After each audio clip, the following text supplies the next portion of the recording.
മഴ തോരും മുംബൈയുടെ പുതിയൊരു എപ്പിസോഡിലേക്ക് എല്ലാവർക്കും സ്വാഗതം. വീഡിയോ ആദ്യമായി കാണുന്നവരാണെങ്കിൽ സപ്പോർട്ട് ചെയ്ത് സബ്സ്ക്രൈബ് ചെയ്ത് ലൈക്ക് ചെയ്യാൻ മറക്കല്ലേ. അങ്ങനെ രേവതിക്കുട്ടിയെ കാണാനായി നമ്മുടെ അലീന മാമച്ചന്റെയും ഗ്രേസമ്മയുടെയും വീട്ടിലെത്തിയിരിക്കുകയാണ്. രേവതിക്കുട്ടി മാമച്ചന്റെയും ഗ്രേസമ്മയുടെയും അടുത്ത് കാണിക്കുന്ന അമിത സ്വാതന്ത്ര്യം കണ്ട് ആ സ്വാതന്ത്ര്യത്തെ അങ്ങനെ ദുരുപയോഗം ചെയ്യരുതെന്ന് അലീന അവളെ ഉപദേശിക്കുന്നുണ്ട്. പിന്നീട് രേവതിക്കുട്ടിയുടെ റൂമിലെത്തുന്ന അലീന അവിടെ അലമാരയിൽ വെച്ച കോസ്മെറ്റിക്സ് എല്ലാം നോക്കിക്കൊണ്ട്, എനിക്കിവിടെ എന്തൊക്കെ സാധനങ്ങളാ മോളെ? ഫേസ് വാഷ്, ലിപ്സ്റ്റിക്ക്, പെർഫ്യൂം എന്നൊക്കെ അലീന ചോദിക്കുമ്പോ, എന്റെ ചേച്ചി ഇതൊന്നും ഞാൻ വാങ്ങിച്ചതല്ല, ആന്റി വാങ്ങിച്ചു തന്നതാ, എനിക്കിതൊന്നും യൂസ് ചെയ്യാൻ പോലും അറിയില്ലായിരുന്നു എന്ന് പറഞ്ഞുകൊണ്ട് ആദ്യമായി ഫേസ് വാഷ് യൂസ് ചെയ്ത കഥയെല്ലാം രേവതിക്കുട്ടി അലീനയോടായി പറയുന്നുണ്ട്. ക്രീമാണെന്ന് കരുതി ഫേസ് വാഷ് മുഖത്ത് തേച്ച് നടന്നെന്നും ഉണങ്ങിക്കഴിഞ്ഞപ്പോൾ വലിയുന്ന പോലെ തോന്നിയെന്നും പിന്നീട് പോയി കഴുകിക്കളഞ്ഞപ്പോൾ പത വന്നെന്നും ആന്റിയ അത് പെട്ടെന്ന് തന്നെ കഴുകിക്കളയണമെന്ന് പറഞ്ഞു തന്നതെന്നും രേവതിക്കുട്ടി പറയണ കേട്ട് അലീനയും ചിരിക്കുന്നുണ്ട്. അവളുടെ ചിരി കണ്ട് താനൊരു പൊട്ടിയാണല്ലേന്ന് രേവതിക്കുട്ടി ചോദിക്കുമ്പോ അലീന വീണ്ടും ചിരിക്കണ കണ്ട്, ചിരിക്കണ്ട, ചേച്ചിയാണെങ്കിലും ഇത് തന്നെ ചെയ്തേനെ, നമ്മളിതൊന്നും കണ്ടിട്ടില്ലല്ലോ അല്ലേ എന്നൊക്കെ പറയുമ്പോൾ അലീനയും അത് സമ്മതിക്കുന്നുണ്ടേ.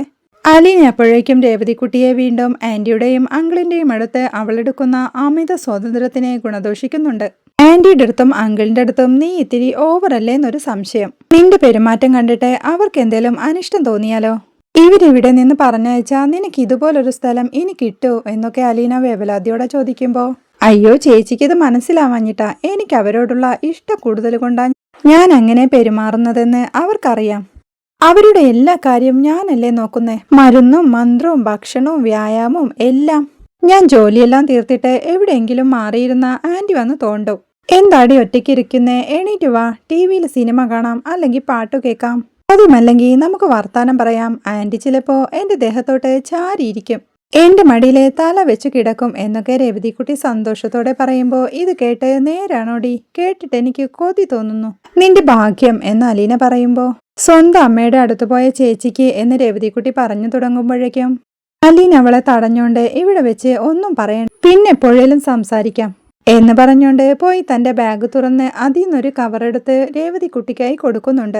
രേവതിക്കുട്ടി ആകാംക്ഷയോടെ അത് തുറന്നു നോക്കുമ്പോ അതിനകത്തൊരു ചുരിദാറായിരുന്നു. അത് കണ്ട് അവൾ സന്തോഷത്തോടെ വെച്ചു നോക്കുമ്പോ, ഇഷ്ടപ്പെട്ടോടി, ഞാനൊരു ചെറിയ കടയിൽ നിന്ന് വാങ്ങിയതാ, വില കുറഞ്ഞതാ എന്നൊക്കെ അലീന പറയുമ്പോ, വിലയാണോ ചേച്ചി വലുത്? വില പിടിച്ച ഡ്രസ്സൊക്കെ ഇവിടുത്തെ ആന്റി അങ്കിളും വാങ്ങിച്ചു തരുന്നുണ്ട്, എന്നാലും എന്റെ ചേച്ചി വാങ്ങിത്തരുന്നതല്ലേ എനിക്ക് ഏറ്റവും വില പിടിച്ചത്.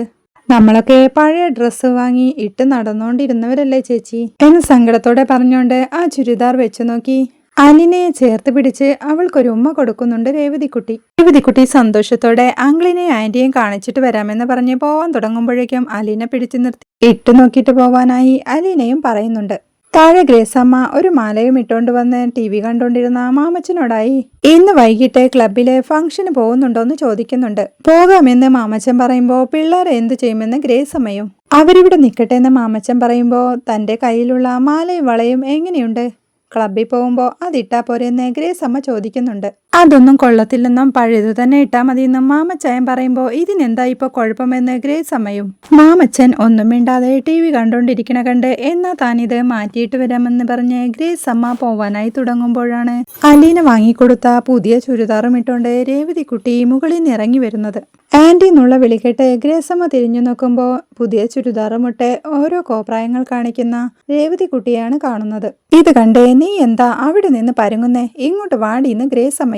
അവരുടെ അരികിലെത്തുന്ന അവൾ അവരുടെ മുന്നിൽ വെച്ച് തന്റെ പുതിയ ചുരിദാർ കാണിക്കാനായി ശ്രമിക്കുന്നുണ്ടെങ്കിലും നിനക്ക് TV കാണാൻ അവിടെ ഇരുന്ന് കാണുന്ന ഗ്രേസമ്മയും. അവളുടെ പുതിയ ചുരിദാർ ശ്രദ്ധിക്കാതെ അലീന എന്തിയെ അവളെ ഇങ്ങ് വിളിച്ചോണ്ട് വന്ന ഗ്രേസമ്മ പറയുമ്പോ, എന്റെ ആന്റി ഞാൻ തോറ്റെന്ന് രേവതിക്കുട്ടിയും. എന്തുവാന്ന് ഗ്രേസമ്മ ചോദിക്കുമ്പോ, ആന്റി എന്റെ മേലാകെ ചൊറിയുന്ന പോലെ തോന്നുവാ എന്നും പറഞ്ഞോണ്ട് അവൾ ചൊറിഞ്ഞോണ്ട് നിക്കണ കണ്ട് ഗ്രേസമ്മ അവളെ നോക്കി ചിരിക്കുന്നുണ്ടേ. ഇത് കണ്ട് ഇഷ്ടപ്പെടാതെ ഇപ്പോഴാണോ മനസ്സിലായത് എന്ന് ചോദിച്ചോണ്ട് രേവതിക്കുട്ടി പിണങ്ങുമ്പോ ഗ്രേസമ്മ അവളെ ചേർത്ത് പിടിച്ച്, മാമച്ചായ ഇവള് പുതിയ ഡ്രസ്സ് ഇട്ടേക്കെന്ന് കണ്ടോന്ന് ചോദിക്കുമ്പോ മനസ്സിലായിന്ന് മാമച്ചായനും. പറയണ്ടേടി, നീ അവിടെ നിന്ന് തത്തിക്കളിച്ചാ ഞങ്ങൾ എങ്ങനെ അറിയാനെന്ന് ഗ്രേസമ്മ ചോദിക്കുമ്പോ, പുതിയ ഡ്രസ്സ് ഇട്ടോണ്ട് വരുമ്പോ പറയണോ, കണ്ട അറിയൂലേ, ഞാൻ എന്തൊക്കെ സിഗ്നൽ കാണിച്ചെന്ന് രേവതിക്കുട്ടി ചോദിക്കുമ്പോ താനത് പഴയ ഡ്രസ്സാണെന്ന് വിചാരിച്ചെന്ന് ഗ്രേസമ്മയും. രേവതിക്കുട്ടി സങ്കടത്തോടെ ഇത് കണ്ടിട്ട് പഴയ ഡ്രസ്സാണെന്ന് തോന്നിയൊന്ന് ചോദിക്കുന്നുണ്ട്. ഇത് കേട്ട് ഇപ്പൊ മനസ്സിലായെന്ന് ഗ്രേസമ്മയും. നല്ലതല്ലേന്ന് രേവതിക്കുട്ടി ചോദിക്കുമ്പോ കൊള്ളാന്ന് ഗ്രേസമ്മ. കൊള്ളത്തില്ലേ അങ്കിളെന്ന് രേവതിക്കുട്ടി മാമച്ചനോടും ചോദിക്കുമ്പോൾ നല്ലതാണെന്നല്ലേ പറഞ്ഞതെന്ന് മാമച്ചനും. ഇത് കേട്ട് ഇതൊരുമാതിരി തണുത്ത പറച്ചില, ഇങ്ങനെയാണോ എന്ന് രേവതിക്കുട്ടി സങ്കടത്തോടെ ചോദിക്കുന്നുണ്ട്. അവളുടെ പിണക്കം കണ്ട് രേവതിക്കുട്ടി ഇത് കൊള്ളാലോടി, നല്ല ഭംഗിയുണ്ടല്ലോ, ഉഗ്രൻ, ഇങ്ങനെയല്ലേടി പറയേണ്ടതെന്ന് ഗ്രേസമ്മയും. വേണ്ട, ഒന്നും പറയണ്ട, ഞാൻ പോവാ എന്നും പറഞ്ഞ് രേവതിക്കുട്ടി ദേഷ്യത്തോടെ പോവാൻ തുടങ്ങുമ്പോഴേക്കും ഗ്രേസമ്മ അവളെ പിടിച്ചു നിർത്തി. അവളെ ആകെ ഒന്ന് നോക്കിക്കൊണ്ട് ഇതിട്ട് കഴിഞ്ഞപ്പോഴേ നല്ല ഭംഗിയാ നിന്നെ കാണാൻ, സൂപ്പർ എന്ന് ഗ്രേസമ്മ ചിരിയോടെ പറയുമ്പോൾ അവൾക്കും സന്തോഷമാവുന്നുണ്ടേ. ഉണ്ടെന്ന് മാമച്ചായനോടും ചോദിക്കുമ്പോൾ ബ്യൂട്ടിഫുൾ എന്ന് മാമച്ചായൻ ചിരിയോടെ പറയണ കേട്ട് എനിക്കെന്റെ അലീന ചേച്ചി വാങ്ങിച്ചു കൊണ്ടുവന്ന് തന്നതാ, നല്ലതാ, എനിക്കിഷ്ടപ്പെട്ടു, ഞാൻ അലീന ചേച്ചിയോട് ചെന്ന് പറയട്ടെ എല്ലാവർക്കും ഇഷ്ടപ്പെട്ടു എന്ന് പറഞ്ഞുകൊണ്ട് സന്തോഷത്തോടെ തുള്ളിച്ചാടി മുകളിലേക്ക് ഓടിക്കയറി പോകും. അലീന സ്റ്റെപ്പ് ഇറങ്ങി താഴേക്ക് വരുന്നത്.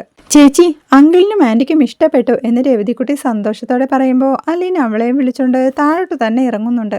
അലീനയെ കണ്ട് നിന്റെ സെലക്ഷൻ നല്ലതാണെന്ന് പറഞ്ഞിട്ട് ഇവൾക്ക് വിശ്വാസം വരുന്നില്ല എന്ന് ഗ്രേസമ്മ പറയുമ്പോൾ ആദ്യമേ പറഞ്ഞില്ലല്ലോ എന്ന് രേവതിക്കുട്ടിയും. അലീന അപ്പോഴേക്കും തന്റെ കയ്യിൽ പിടിച്ച ഒരു കവറിൽ നിന്ന് ഒരു ഡയറി മിൽക്ക് എടുത്ത് മാമച്ചായന് കൊടുക്കുന്നുണ്ട്. മാമച്ചായൻ ഇത് കണ്ട് സന്തോഷത്തോടെ താങ്ക് യു പറയുമ്പോൾ ചേച്ചി എന്നാ പണിയായി കാണിച്ചേ, അത് ഷുഗർ ഫാക്ടറിയാ എന്ന് രേവതിക്കുട്ടി പറയുമ്പോൾ മാമച്ചൻ തന്റെ ഡയറി മിൽക്ക് മറച്ചു പിടിക്കുന്നുണ്ട്. സാരമില്ലടിന്ന് അലീന പറയുന്നുണ്ടെങ്കിലും സാരമുണ്ട് എന്ന് പറഞ്ഞുകൊണ്ട് അതിന്റെ പകുതി ഇങ്ങ് തന്നെന്ന് മാമച്ചനോടായി രേവതിക്കുട്ടി പറയുന്നുണ്ടെങ്കിലും ഇതിന്റെ പാതിയോ നിന്നെ ഞാൻ ഇവിടുന്ന് ഓടിക്കുമെന്ന് മാമച്ചായനും. അപ്പോഴാണ് അലീന വേറൊരു ഡയറി മിൽക്ക് എടുത്ത് ഗ്രേസമ്മയുടെ കയ്യിലേക്കായി കൊടുക്കുന്നത്. ഇത് കാണുന്ന രേവതിക്കുട്ടി ദേഷ്യത്തോടെ ഞാൻ എങ്ങനെയൊക്കെ കൺട്രോൾ ചെയ്തുകൊണ്ട് പോവുക, എല്ലാം നശിപ്പിച്ചു എന്ന് പറഞ്ഞുകൊണ്ട് ഗ്രേസമ്മയുടെ കയ്യിൽ നിന്ന് ആ ചോക്ലേറ്റ് തട്ടി പറിക്കാനായി നോക്കുന്നുണ്ടെങ്കിലും ഗ്രേസമ്മ അത് കൊടുക്കാൻ തയ്യാറല്ല. ദേ, ഇതിൽ കയറി പിടിക്കാൻ വരല്ലേ, ഇത് നിന്റെ ചേച്ചി തന്നതാ, ഇത് തിന്നാതിരുന്നാലേ അവളോട് കാണിക്കുന്ന അവഗണനയാ എന്ന് ഗ്രേസമ്മ പറയുമ്പോ രേവതിക്കുട്ടി ദേഷ്യത്തോടെ അലീനയെ നോക്കുന്നുണ്ടേ. പിന്നീട് രേവതിക്കുട്ടി തന്റെ റൂമിലെത്തി അലീന ചേച്ചി തന്ന ഡ്രസ്സുമിട്ട് ഡാൻസ് കളിച്ചോണ്ടിരിക്കുമ്പോഴാണ് അലീന അങ്ങോട്ട് വരുന്നത്. അവളോടായി അങ്കിളിനും ആന്റിക്കും മക്കളാരുമില്ലെന്ന് അലീന ചോദിക്കുന്നുണ്ട്. ഒരു മോനുണ്ടായിരുന്നു, 3-4 വർഷം മുമ്പ് ബൈക്ക് ആക്സിഡന്റില് മരിച്ചുപോയി. പിന്നൊരു മോളുണ്ട്, സൗത്ത് ആഫ്രിക്കയിലോ മറ്റോ കന്യാസ്ത്രീയാ എന്ന് രേവതിക്കുട്ടി പറയുമ്പോൾ ആണോ, അപ്പോൾ അടുത്ത ജനറേഷൻ എന്ന് പറയാൻ ആരുമില്ല അല്ലേ? ഒരേ ഒരു മകൻ, എന്ത് പ്രായമുണ്ടായിരുന്നു എന്ന് അലീന ചോദിക്കുന്നുണ്ട്. 25 വയസ്സായിരുന്നു എന്ന് രേവതിക്കുട്ടി പറയുമ്പോൾ ആന്റി അങ്കിളും എങ്ങനെ സഹിച്ചു എന്ന് അലീന ചോദിക്കുമ്പോൾ ഇപ്പോഴും മോന്റെ കാര്യം പറയുമ്പോൾ ഭയങ്കര സങ്കടാ. ആന്റിയുടെ മനസ്സിന്റെ സമനിലയൊക്കെ തെറ്റിയിരുന്നു, ഡിപ്രഷൻ അടിച്ചിട്ട് മെന്റൽ ഹോസ്പിറ്റലിലായിരുന്നു കുറച്ചു നാള്, പിന്നെ മരുന്ന് കഴിച്ചോണ്ടാ ഉറങ്ങുന്നേ. കഴിഞ്ഞ ദിവസവും മോന്റെ കാര്യം പറഞ്ഞ് കരഞ്ഞു. ഞാൻ വന്നതിന് ശേഷം കുറച്ച് മാറ്റമുണ്ട് ചേച്ചി, ഞാനിങ്ങനെ കോഴി ചികഞ്ഞ് നടക്കുന്നത് പോലെ അവരുടെ ഇടയിൽ കൂടി എന്തേലും പറഞ്ഞോണ്ട് നടക്കും എന്ന് രേവതിക്കുട്ടി പറയുമ്പോൾ ഇവർക്ക് വേറെ റിലേറ്റീവ്സ് ഒന്നുമില്ലെന്ന് അലീന ചോദിക്കുന്നുണ്ട്. ആരൊക്കെയുണ്ട്? അങ്കിളിന്റെ ചേട്ടന്റെ മക്കള്, പിന്നെ ആന്റിയുടെ ആങ്ങളമാരുടെ മക്കള്, അനിയത്തിയുടെ മക്കള്, അവരൊക്കെ ഇടയ്ക്ക് ഫോൺ വിളിക്കും എന്ന് രേവതിക്കുട്ടി പറയുമ്പോൾ ഇതൊക്കെ നീ എങ്ങനെ അറിയുന്നേന്ന് അലീനയും. ആന്റിക്ക് വരുന്ന ഫോണെല്ലാം മിക്കവാറും താൻ അറ്റൻഡ് ചെയ്യുന്നതെന്ന് രേവതിക്കുട്ടി പറയുമ്പോൾ അത് ആന്റി സമ്മതിക്കുമെന്ന് അലീന ചോദിക്കുന്നുണ്ട്. എന്റെ ചേച്ചി, ഞാനാ ഇവിടുത്തെ മാനേജറും സൂപ്രണ്ടും സൂപ്പർവൈസറും പ്യൂണും തൂപ്പുകാരിയും കുക്കും എല്ലാം 6 in 1 എന്നും പറയാം എന്ന് രേവതിക്കുട്ടി പറയുമ്പോൾ നിനക്ക് ഫോണിൽ സംസാരിക്കാനൊക്കെ അറിയോ? ഞാൻ പോലും ചിലപ്പോ ബബ്ബാന്നാ, നമ്മളതൊന്നും യൂസ് ചെയ്തിട്ടില്ലല്ലോ എന്ന് അലീന ചോദിക്കുമ്പോൾ ആദ്യം താനും അങ്ങനെ ആയിരുന്നോ, ഇപ്പൊ അതെല്ലാം മാറി എന്ന് പറഞ്ഞുകൊണ്ട് എണീറ്റ് പോയി അലീനയുടെ മൊബൈൽ ഫോൺ എടുത്ത് പേടിയൊന്നുമില്ലാതെ മൊബൈലിൽ സംസാരിക്കുന്നത് അലീനയ്ക്കായി ആക്ട് ചെയ്ത് കാണിക്കുന്നുണ്ട്. ഹലോ, ആരാ സംസാരിക്കുന്നേ? I am Revathikutty, maid servant speaking. ആന്റിയെ വേണോ? ഇപ്പൊ കൊടുക്കാം, പ്ലീസ് ഹോൾഡ് ഓൺ എന്നൊക്കെ പറഞ്ഞ് ധൈര്യത്തോടെ വിളിക്കുന്നത് കാണിച്ചു കൊടുത്തോണ്ട് എങ്ങനെയുണ്ടെന്ന് അലീനയോടായി ചോദിക്കുന്നുണ്ട്. അടിപൊളിയെന്ന് അലീന പറയുമ്പോഴേക്കും രേവതിക്കുട്ടി ചെവിയിൽ വെച്ച അലീനയുടെ മൊബൈൽ ഫോൺ റിങ് ചെയ്യുന്നുണ്ട്. രേവതിക്കുട്ടി ഞെട്ടിപ്പിടഞ്ഞ് ഫോൺ എടുക്കുമ്പോഴേക്കും അയ്യോ, ഇതിന്ന് കോൾ പോയോ എന്ന് പേടിയോടെ ചോദിച്ചോണ്ട് ആ മൊബൈലിലേക്ക് നോക്കിയിട്ട് ഇൻകമിംഗ് കോളാണെന്ന് അലീനയോടായി പറയുന്നുണ്ട്. മനുശങ്കർ എന്ന പേര് വായിച്ചോണ്ട് ഇതാരാ ചേച്ചിന്ന് രേവതിക്കുട്ടി ചോദിക്കുമ്പോഴേക്കും ഈ മനുശങ്കർ സ്നേഹനികേതനിൽ നിന്ന് എന്നെ കൂട്ടിക്കൊണ്ടു പോയതെന്ന് അലീന പറയുമ്പോൾ കൊല്ലപ്പള്ളി കൈതക്കൽ മാളിക വീട്ടിൽ കുഞ്ഞിരാമൻ മേനോന്റെ കൊച്ചുമകൻ എന്ന് അലീന പറയുമ്പോൾ അതായത് സാക്ഷാൽ വൈജയന്തിയുടെ എന്ന് രേവതിക്കുട്ടി ചോദിക്കുന്നുണ്ട്. ആങ്ങളയുടെ മൂത്ത മകനെന്ന് അലീന പറയുമ്പോൾ തനിക്കൊന്ന് പരിചയപ്പെടണമെന്ന് പറഞ്ഞ് രേവതിക്കുട്ടി കോൾ എടുക്കാനായി തുടങ്ങുമ്പോഴേക്കും അയ്യോ വേണ്ട അതെടുക്കല്ലെന്നും പറഞ്ഞ് അലീന അവളുടെ കയ്യിൽ നിന്ന് മൊബൈൽ പിടിച്ചു വാങ്ങുന്നുണ്ടേ. തനിക്ക് സംസാരിക്കണമെന്നും തിരിച്ചു വിളിക്കട്ടെ എന്നും രേവതിക്കുട്ടി ചോദിക്കുമ്പോൾ വേണ്ടാന്ന് അലീന പറയണ കേട്ട് ഈ മനുശങ്കർ എങ്ങനത്തെ ആളാണെന്ന് തനിക്കറിയണ്ടേന്ന് രേവതിക്കുട്ടിയും. മനുവേട്ടൻ പാവമാ, നമ്മള് കാവൽ മാലാക എന്നൊക്കെ പറയില്ലേ, അങ്ങനെ ഒരാളാ. മനുവേട്ടൻ ഇല്ലായിരുന്നെങ്കിൽ ആ വീട്ടിൽ നിന്ന് എന്നെ ഓടിച്ചേനെ എന്ന് അലീന പറയണ കേട്ട് ചേച്ചിക്ക് ഇഷ്ടമാണോന്ന് രേവതിക്കുട്ടിയും ചോദിക്കുന്നുണ്ട്. പിന്നെ നമ്മൾ അത്രയും സപ്പോർട്ട് ചെയ്യുന്ന ഒരാളെ നമ്മൾ ഇഷ്ടപ്പെടാതെ പിന്നെ വെറുക്കോ? എന്ത് ചോദ്യടി നിന്നെ.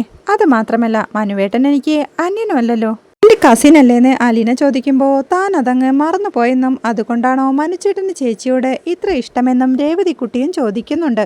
താൻ ആരാണെന്ന് മനുവേട്ടൻ അറിയില്ലല്ലോന്ന് അലീന ചോദിക്കുമ്പോൾ പറയായിരുന്നില്ലേന്ന് രേവതിക്കുട്ടിയും. ആ കാര്യം മിണ്ടരുതെന്നും താൻ ബ്രിജിത മമ്മിക്ക് വാക്കുകൊടുത്തതാണെന്നും അലീന പറയുമ്പോൾ ഇനി മനുവേട്ടൻ വിളിച്ചാൽ താൻ കോൾ എടുക്കുമെന്നും അലീന ചേച്ചിയുടെ റിലേറ്റീവ് ആയതുകൊണ്ട് തൻ്റെയും റിലേറ്റീവ് ആണെന്നും താനും കസിനാണെന്ന് രേവതിക്കുട്ടി പറയണ കേട്ട് ഇപ്പൊ നീയാണോ ചേച്ചി അതോ ഞാനാണോ എന്ന് അലീനയും ചോദിക്കുന്നുണ്ടേ. പുതിയ ഡ്രസ്സല്ലേ, വെറുതെ മുഷിയണ്ട, താനിത് മാറിയിട്ട് വരാമെന്നും പറഞ്ഞ് രേവതിക്കുട്ടി ഡ്രസ്സ് മാറാനായി പോകുന്നുണ്ടേ. പിന്നീട് ഗ്രേസമ്മ താഴെ സോഫയിലിരുന്ന് മാസിക വായിച്ചുകൊണ്ടിരിക്കുമ്പോഴാണ് ഡ്രസ്സൊക്കെ മാറി രേവതിക്കുട്ടി താഴോട്ട് വരുന്നത്. അവളെ കണ്ട് അലീന എന്തെന്ന് ഗ്രേസമ്മ ചോദിക്കുന്നുണ്ട്. മോളിലുണ്ടെന്ന് രേവതിക്കുട്ടി പറയുമ്പോൾ അപ്പോൾ നീ എന്തിനാ ഇങ്ങോട്ട് വന്നേ? അവളോട് വർത്താനം പറഞ്ഞോണ്ടിരിക്കേ, അവൾക്കൊരു കൂട്ടായിക്കോട്ടെ എന്ന് വിചാരിച്ചിട്ടാ നിന്നെ ഞാൻ ഒന്നിനും വിളിക്കാത്തെ എന്ന് പറയുന്നുണ്ടെങ്കിലും രേവതിക്കുട്ടി അലീനയുടെ അടുത്തേക്ക് പോവാതെ എന്തോ കാര്യം പറയാനുള്ള ടെൻഷനോടെ ഗ്രേസമ്മയുടെ അടുത്തു തന്നെ ഇരിക്കുന്നുണ്ട്. അവളെയൊന്നും ശ്രദ്ധിക്കാതെ ഗ്രേസമ്മ വായനയിൽ മുഴുകിക്കൊണ്ടിരിക്കെ ആന്റി നമുക്കുണ്ടല്ലോ, നമുക്കൊരു സിനിമയ്ക്ക് പോയാലോ എന്ന് ചോദിക്കുന്നുണ്ട്. സിനിമയ്ക്കോ? മിനിഞ്ഞാന്നല്ലേ സിനിമയ്ക്ക് പോയതെന്ന് ഗ്രേസമ്മ ചോദിക്കുമ്പോൾ എനിക്ക് കാണാൻ വേണ്ടിയല്ല ആന്റി, അലീന ചേച്ചിക്ക് വേണ്ടിയാ. ഇത് കേട്ട് അവൾ പറഞ്ഞോ സിനിമ കാണണമെന്ന് ഗ്രേസമ്മയും ചോദിക്കുന്നുണ്ട്. അലീന ചേച്ചി പറയോ? വേണ്ട വേണ്ടെന്ന് പറഞ്ഞ് ഇവിടെയുള്ളവരും കൂടി പിന്തിരിപ്പിച്ച് കളയും എന്ന് രേവതിക്കുട്ടി പറയുമ്പോൾ പിന്നെ നിനക്കാണോ നിർബന്ധം അവള് സിനിമ കാണിക്കാനെന്ന് ഗ്രേസമ്മയും. രേവതിക്കുട്ടി അപ്പോഴേക്കും ഗ്രേസമ്മയുടെ കൈ പിടിച്ചെടുത്തോണ്ട് പാവമല്ലേ അലീന ചേച്ചി, സിനിമ കാണാൻ ഇഷ്ടമല്ലഞ്ഞിട്ടാണോ വേണ്ടെന്ന് പറയുന്നേ? കഴിഞ്ഞ വർഷം ഒരു സിനിമ കണ്ടതാ, ബ്രിജിത മമ്മി സ്നേഹനികേതനത്തിൽ നിന്ന് എല്ലാവരെയും കൂട്ടിക്കൊണ്ടുപോയി ഒരു സിനിമ കാണിച്ചു. അലീന ചേച്ചി ഇത്രയും പ്രായത്തിനിടയ്ക്ക് 6 or 7 സിനിമ കണ്ടിട്ടുണ്ടാവും. രേവതിക്കുട്ടി പറയുമ്പോ ജനിച്ചതിനു ശേഷമോ എന്ന് ഗ്രേസമ്മ അത്ഭുതത്തോടെ ചോദിക്കുന്നുണ്ട്. ഇത് കേട്ട് ഈ ആന്റിയുടെ ഒരു കാര്യം, ജനിക്കുന്നതിന് മുമ്പ് സിനിമ കാണാൻ പറ്റുമെന്ന് രേവതിക്കുട്ടിയും. ഇത് കേട്ട് ഇത്രയും കാലത്തിനിടയ്ക്ക് നീ എത്രണ്ണം കണ്ടിട്ടുണ്ടെന്ന് ഗ്രേസമ്മയും രേവതിക്കുട്ടിയോടായി ചോദിക്കുന്നുണ്ട്. ഇവിടെ വന്നതിന് ശേഷം ഞാൻ ചേച്ചിയെ ഓവർടേക്ക് ചെയ്തു, നമ്മളിപ്പോ 5-6 സിനിമ കണ്ടില്ലേ?